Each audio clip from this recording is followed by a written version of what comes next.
Witch's Gulf open. Hilda shouts, 4. What a great start. We hear Hilda's voice shouting. She sucks at golf, and Salem runs into Sabrina's room when she's exhausted and shapeshifts into a skunk that doesn't look enough like a skunk. Sabrina says Hilda's practicing for a witch golf tournament. Oh, great. A monster is arbitrarily here and swinging a golf club a lot when he's in the floorboards. And Sabrina annoys me by enjoying their presence for no reason. Why is she with them? They run towards her, all wanting her attention. The vampire wants her to be a caddy for him. Sabrina says she already promised she'd be Hilda's caddy, which they should have expected, since she's her aunt. She stupidly says she'll be a caddy for everyone. She says she just has to cast a spell to get away with this. Archie says he'd love to be caddy for cousins, but Reggie says they have to be caddies for other people instead. Hilda says witches can see in the dark, conveniently. I guess tons of witches cast spells so that was the case.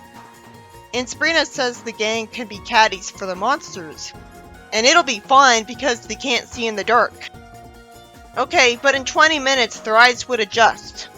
But they just assume they're talking to humans in costumes. So, she means that monsters can see in the dark too.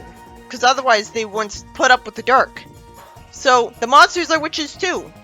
That explains why they're associated with witches, but I'd rather have them look like them. Jughead sees a floating monster and says that the darkness is playing tricks on his eyes. He won't be this stupid. The monster that rips off Frankenstein has a very hard to understand voice, and Wolfie makes a really annoying sound. Veronica says golfers have a language of their own, and I just think that it's gotten unappealing to look at, seeing so many silhouettes. This isn't as bad as Lights Out from Fairly OddParents, but it's the show's equivalent. Reggie gets hit by a golf ball, and a monster tells him to hold his flashlight because he's not as good at seeing in the dark. He tries to hit the ball and arbitrarily spins so that he's reduced to a pile of bandages. Then the flashlight shines on Frankenstein and Reggie freaks out. If Sabrina had a brain, she'd cast a spell on her friends anyway so that they wouldn't have been able to question the appearances of the monsters. You'd think, since none of them believe in supernatural stuff, they wouldn't be afraid of the monsters because they'd all assume they were just people in costumes. Her watch was off, so it's daylight already. It became bright out way too fast.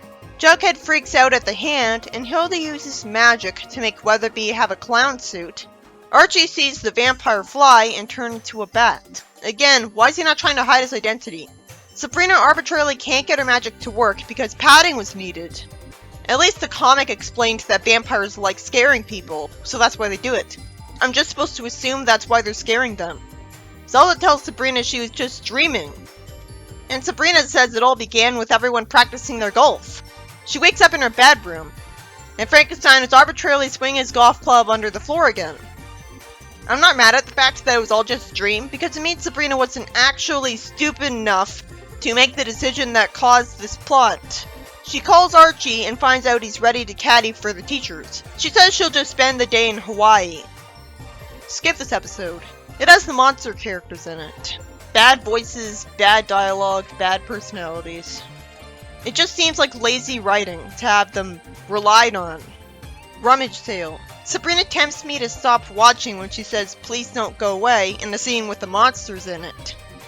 She says near a wagon that Riverdale High is holding a rummage sale, and the students are going around collecting unwanted items. She took forever to wonder why she was breaking her back when she's a witch. She uses magic to have the wheelbarrow move on its own while she's in it. It's funny that Weatherby sees it and says, "One flying wheelbarrow full of clothes." One flying wheelbarrow full of clothes. Excellent. Flying wheelbarrow? She uses magic to undo that. Sabrina says that last night her cousins heard they were having a rummage sale. I don't want to watch their scenes because they have horrible voices and are worthless. I can't take it anymore. Why are the monsters at the high school? Instead of realizing they have to be kept a secret. I didn't want to see them interacting with the mortals. It's always the same thing. Why did Sabrina think having a broom as a part of the rummage sale was a good idea?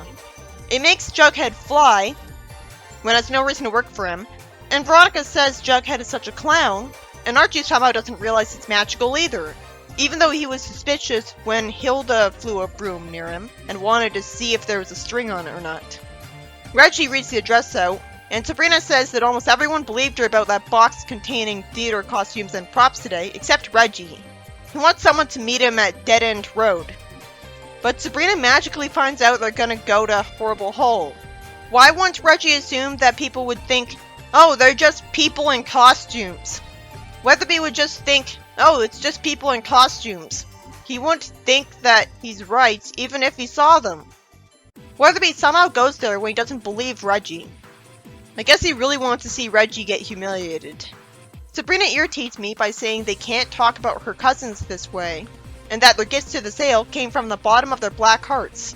She has no reason to like the monsters. Weatherby tries to see what's in the house, and he says that the monsters look like Reggie. That would reveal magic anyways. Then she uses magic so that Reggie and Weatherby get fused together, and monsters get sent after them. Why is she doing this? Well, time is reversed, and Reggie remembers this, and because of that, he magically decides not to tell Weatherby to come to Horrible Hole, which is aptly named. She could have just pointed and changed his mind instead of torturing him with that experience. The story ends with Jughead saying there's monsters in Riverdale, and he was joking because of the terrible six-armed sweater Veronica knitted. Why were there monster characters in this episode? They don't ever have deep personalities. There's no reason for them to be living in the mortal realm. Skip this episode because it has monsters in it. There's no creativity involved. It's always just the mortals freak out at seeing the monsters, instead of thinking they're people in costumes. It's worst of all when they're monsters that were already seen by mortals, and so it's the same gag as before. Sabrina has to cover things up, and Reggie fails to prove to Weatherby that the monsters exist.